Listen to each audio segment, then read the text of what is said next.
Esta é a história do dia da Rádio Observador. O Papa Francisco mudou mesmo a Igreja?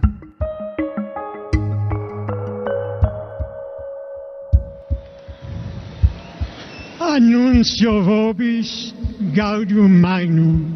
Habemus Papam.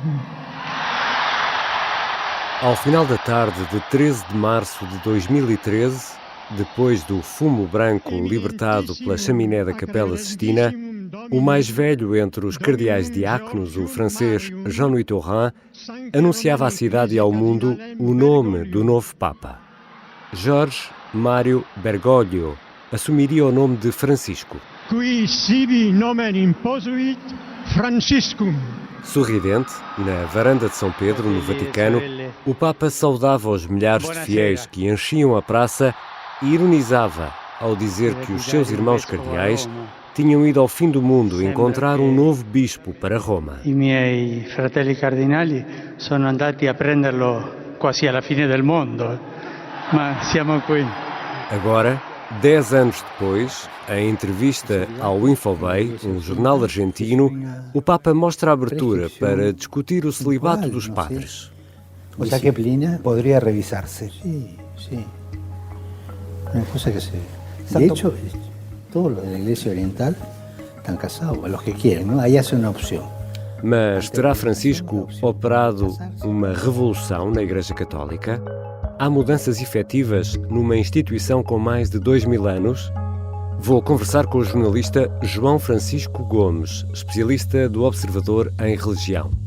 Eu sou o Ricardo Conceição e esta é a história do dia. Bem-vindo, João Francisco. Olá, Ricardo. Francisco é o primeiro Papa do fim do mundo, como disse no dia em que foi eleito. Quebrou aqui uma tradição de quantos anos na Igreja? Quem foi o último Papa não europeu? Quebrou uma tradição com mais de 1200 anos. Vês? O último Papa não europeu tinha sido o Papa Gregório III, que era sírio, e, portanto, o Francisco é o primeiro do continente americano. E o Papa Gregório III reinou ainda no século VIII, entre 731 e 741. Até porque os primeiros Papas eram muito oriundos ali do Médio Oriente. Não é? Exatamente, o próprio São Pedro. E há 10 anos a Igreja vivia uma situação quase inédita, de ter um Papa emérito, um Papa que renunciou. Me Ministerio Episcopi Romae, successore Sancti Petri, vi permanens cardinalium, die undivicissima aprilis bis millesimo quinto commissum, renunciare ita da die 28º februário bis millesimo tredicesimo hora vicesima. O conclave para a eleição de Francisco foi relativamente rápido, ou não? 2 dias, relativamente rápido, sim. Sobretudo quando temos em conta que a Igreja se encontrava num momento de mudança e até de crise, se quisermos chamar assim. O pontificado do Papa Bento XVI tinha sido marcado por um conjunto muito assinalável de crises, quer aquela que a própria Igreja atravessa atualmente de novo, a questão dos abusos sexuais de crianças, quer também um conjunto de escândalos financeiros associados àquele caso, o Vatilix, enfim, e é uma série, e sobretudo aquela percepção crescente que a Igreja Católica, que os líderes da Igreja, que os cardeais, que os bispos e que os próprios fiéis da Igreja iam começando a ter, de que a Igreja estava a ser incapaz de manter a sua relevância no continente europeu. The bell is ringing here in Rome, the campanone, the big ring. That means one thing, John Allen. What does it mean? It means Habemus Papam, Chris. Habemus We have a Papam. pope. We have Let's a listen pope. in.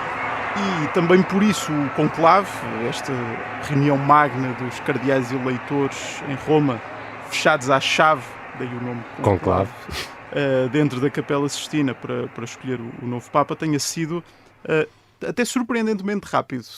Depois daquele pontificado de Bento XVI, um Papa com um estilo claramente diferente. E antes dessa reunião do conclave, o ainda cardeal Bergoglio leu um manuscrito que tinha algo de muito interessante. O que é que dizia esse manuscrito, João? Justamente, o cardeal Bergoglio, aliás, como todos os cardeais que estiveram em Roma em março de 2013, participou naquilo a que se chamam as congregações gerais antes do conclave. Uma reunião de vários dias em que todos os cardeais se juntam no Vaticano para cada um deles fazer um discurso perante os seus colegas com as suas visões e perspectivas sobre o lugar da Igreja no mundo contemporâneo e também com aquilo que consideram que é necessário para um futuro pontífice. E, enfim, há cardeais que fazem discursos muito eloquentes, muito bem preparados, muito extensos.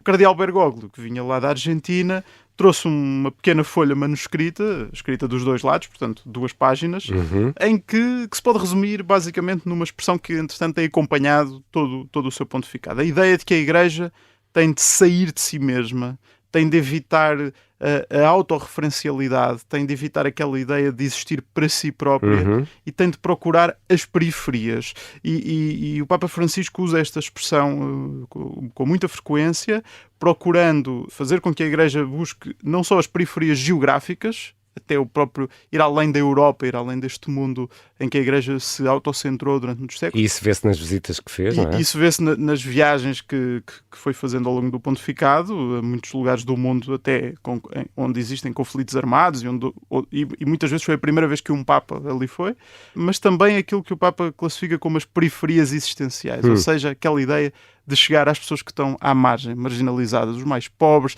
e, sobretudo, e isto é muito importante, aquelas pessoas que a Igreja, ao longo da sua história, procurou excluir. E o facto de ser um jesuíta sul-americano é relevante para esta história, ou não? Podemos dizer que sim. Por um lado, o facto de ser um jesuíta e ter toda aquela preparação enfim, espiritual que bem conhecemos da Companhia de Jesus, e por outro lado, a sua origem sul-americana, na América Latina, onde toda a gente... enfim, que o conhecia como arcebispo de Buenos Aires, lembra bem uma figura de grande proximidade, que ia de metro para a missa, enfim, que andava nos bairros mais problemáticos. É uma vivência muito diferente daqueles cardeais que nós conhecemos da Europa. Daqueles príncipes. Dos príncipes da Igreja, justamente, que durante muitas décadas estiveram à frente da Igreja Católica. E depois há pormenores na história deste Papa que são inusitados, olhando pelo menos para os seus antecessores e para o que significa, afinal, ser o líder da Igreja Católica, uma espécie de rei, se quisermos comparar. Por exemplo, há a história dos sapatos do Papa, dos telefonemas. Conta-nos aí uma ou 2 histórias. É muito fácil, basta ir ler os jornais do que foi março e abril de 2013 para descobrir dezenas de pequenas histórias. Chamou muita atenção quando o Papa chegou à varanda da Basílica de São Pedro, apenas com a batina branca e sem nenhum daqueles paramentos vermelhos e dourados tradicionalmente usados pelos Papas nesse momento. A questão dos sapatos, o Papa Francisco preferiu continuar com os seus sapatos ortopédicos pretos e não os vermelhos. Sempre usou, e não os múlios, que é o nome dos sapatos vermelhos tradicionalmente usados pelo Papa. Mesmo o facto do Papa ter preferido ficar a viver na Casa de Santa Marta, uma residência para bispos e cardeais dentro do Vaticano, em vez de ir para o Palácio Apostólico, que é um palácio bastante luxuoso dentro do Vaticano. Mas também aqueles momentos, por exemplo, ligou para o quiosque lá de Buenos Aires para cancelar a assinatura do jornal que ele recebia, ligou para a recepção do hotel para pagar a conta dos dias que tinha estado em Roma antes do conclave. Portanto, todas essas coisas, enfim, que nós não veríamos, por exemplo, Bento XVI a fazer, não é? São aspectos que depois contribuíram bastante para criar aquela ideia do Papa Francisco ser um homem como nós, digamos assim. Já voltamos à conversa com o jornalista do Observador João Francisco Gomes. Afinal, o Papa Francisco mudou ou está a mudar alguma coisa na Igreja Católica? Vou aproveitar este momento para falar sobre O Sargento na Cela 7, estreia já esta terça-feira. O Sargento na Cela 7 é uma série em podcast que, em 6 episódios, conta a história de António Lobato, o português que mais tempo passou em cativeiro na guerra em África. Foram 7 anos e meio em condições miseráveis. É uma história de guerra, de amor, é também uma história de uma operação secreta que foi lançada precisamente para resgatar prisioneiros de guerra portugueses e que acabou por provocar centenas de mortos. A história é narrada pelo ator Pepe Rapazote e a banda sonora original é a que estamos a ouvir, é do Noise Arve. O Sargento na Cela 7 estreia já esta terça-feira e eu, confesso, viciado em podcasts, digo sem medos, está mesmo incrível. Estamos de regresso à conversa com o jornalista do Observador João Francisco Gomes, especialista em religião. João, o Papa Francisco não foge a temas, não tem tabus. Ser homosexual no es un delito. No es un delito. Sí, pero es pecado. Bueno, primero, distingamos pecado por delito. Pero también es pecado la falta de caridad con el prójimo. ¿Y vos cómo andás? Cada hombre y cada mujer tiene que tener una ventana en su vida. Há alguma diferença entre aquilo que diz este Papa e aquilo que temos por referência como discurso oficial da Igreja, por exemplo, em relação aos homossexuais? Claramente há alguma diferença. Acho que é preciso separar aqui as coisas. O Papa Francisco não mudou a doutrina da Igreja, não alterou nada no catecismo relativamente, por exemplo, àquilo que a Igreja pensa sobre a homossexualidade. Mas claramente mudou o discurso da Igreja relativamente à homossexualidade.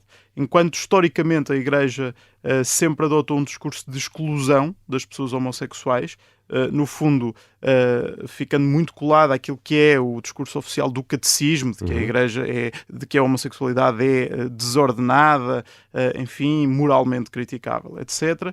O Papa Francisco, esta frase célebre do quem sou eu para julgar alguém que é homossexual e que busca Deus. Se uma pessoa é gay e cerca o Senhor e a boa vontade, mas quem sou eu para judicá-la?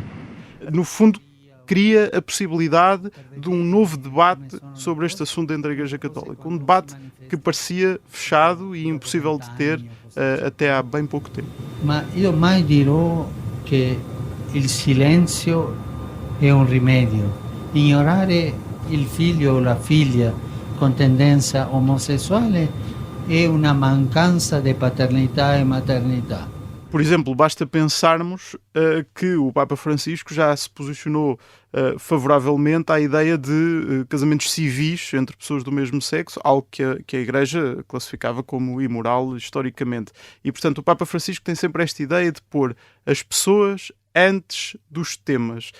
O que é mais importante? É nós pensarmos naquilo que diz o catecismo sobre a homossexualidade ou é nós garantirmos que não há ninguém a ser, por exemplo, criminalmente perseguido por ser homossexual? E o Papa Francisco claramente escolhe esta segunda opção, ao contrário do que foi o discurso da Igreja durante muito tempo.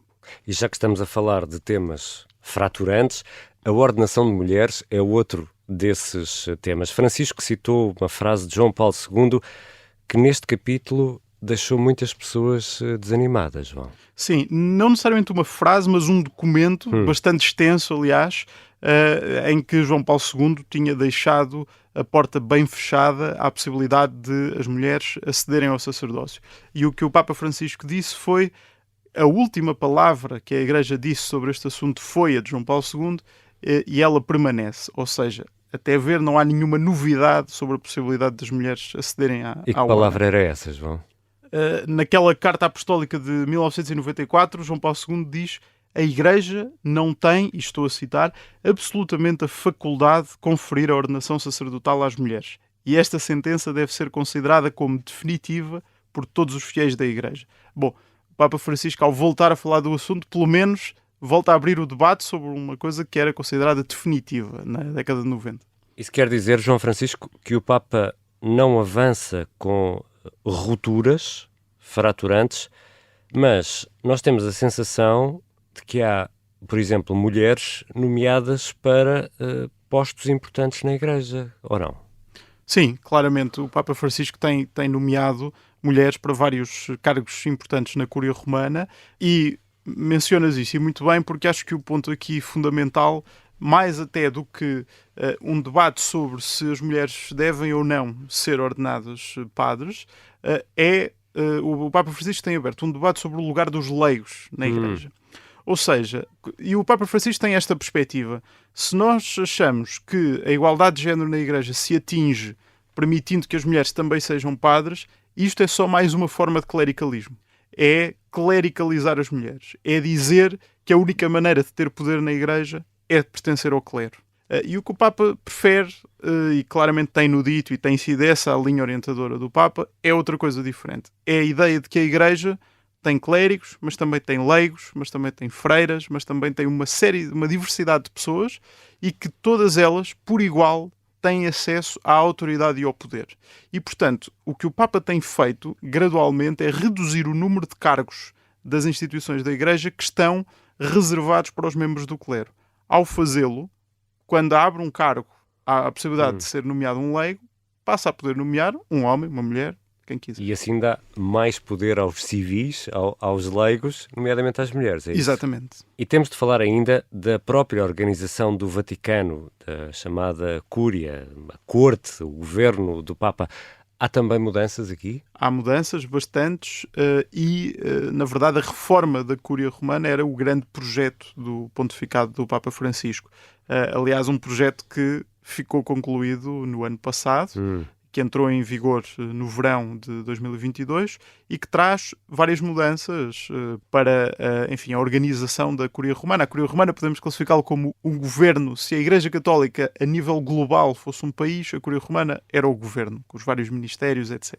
E, portanto, nesta reforma, o Papa Francisco introduziu uma série de mudanças, incluindo o que estávamos a falar antes, a possibilidade de leigos poderem ser nomeados para os cargos de prefeito dos dicastérios, ou seja, para ministros deste governo, no fundo. Mas também podemos pensar, enfim, noutro tipo de reformas que o Papa Francisco tem feito, designadamente criando novos organismos dentro da Cúria Romana, como, por exemplo, a Comissão Pontifícia para a Proteção de Menores ou a Secretaria para a Economia, que foram organismos que foram criados justamente para dar resposta a duas das maiores crises, como era o caso do escândalo do Vatilix, que expôs grandes dificuldades no modo como as finanças do Vaticano eram geridas, e também a crise dos abusos, que já se vem prolongando há pelo menos 4 décadas. E em 2013, a Igreja, tal como hoje a Igreja em Portugal, lidava com problemas muito sérios no que toca aos casos de abuso de menores, e aqui o Papa Francisco, João, também tem um papel que me parece inequívoco e muito claro. Sim, o Papa Francisco tem claramente agido de modo bastante decisivo no que toca à questão dos abusos, e quero apenas fazer um parênteses para também fazer justiça a Bento XVI. Bento XVI foi claramente o primeiro Papa a ter uma noção muito clara da gravidade do problema.